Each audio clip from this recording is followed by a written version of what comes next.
les Algériens, visiblement, ont décidé de jouer la carte de la tension maximum. Alors, pour quel bénéfice? Il est beaucoup trop tôt pour le dire.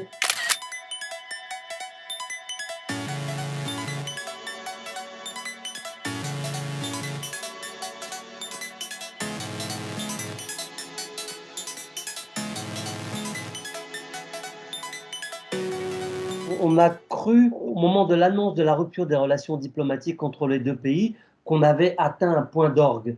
Avec la fermeture de l'espace aérien, ça va provoquer évidemment de nouvelles tensions. Donc on monte, si j'ose dire, en gamme. Et puis surtout, on exacerbe le sentiment nationaliste, à la fois en Algérie, mais également, c'est inévitable, chez le voisin marocain. Dans ce contexte de tension exacerbée, on n'est pas à l'abri d'une provocation ou d'un dérapage militaire.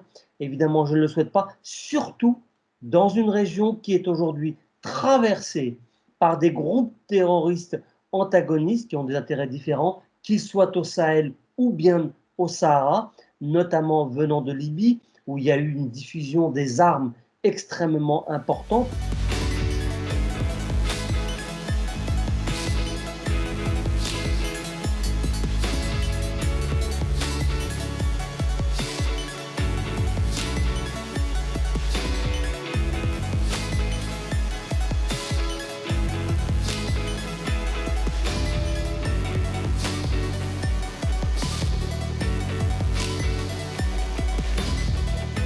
Quelle est la finalité de ce genre de décision, hein? Fermer son espace aérien est une décision grave c'est comme l'embargo, c'est quasi une déclaration de guerre. Oui, il s'agit peut-être de détourner l'attention des Algériens et de la population sur les difficultés actuelles de l'Algérie.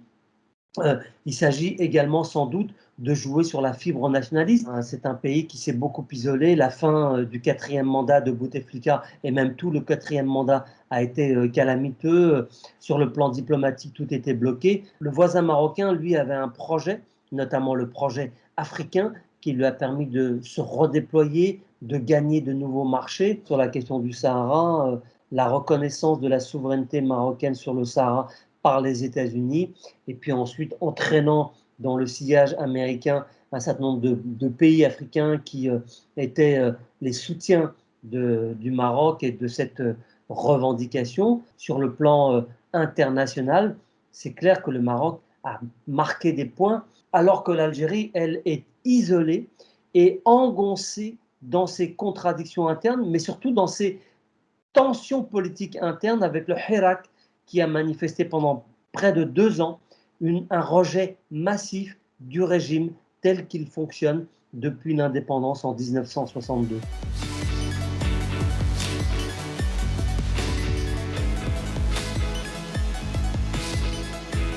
Je ne vois pas d'issue à cette crise s'il n'y a pas une intervention diplomatique des partenaires de l'Algérie et du Maroc. La France a une responsabilité, mais surtout, elle a des intérêts à défendre, à préserver, des intérêts stratégiques.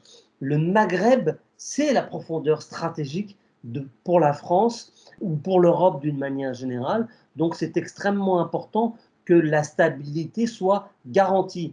Donc, si la France ne prend pas davantage d'initiatives sur le plan diplomatique pour tenter de rapprocher les points de vue entre les deux frères ennemis du Maghreb, alors elle risque d'en faire les frais elle aussi. Le Maghreb peut être une formule, une approche qui permettrait à la France de se prévaloir de sa connaissance, de son influence, si elle en a encore dans cette région, et tenter de ramener le calme et la stabilité, même si tous les dossiers ne seront pas réglés par une intervention. Mais je crois qu'il y a maintenant urgence parce qu'on voit tout le Maghreb qui est aujourd'hui en train de se déliter. Et encore une fois, c'est le voisin méditerranéen de la France, donc il faut être très prudent.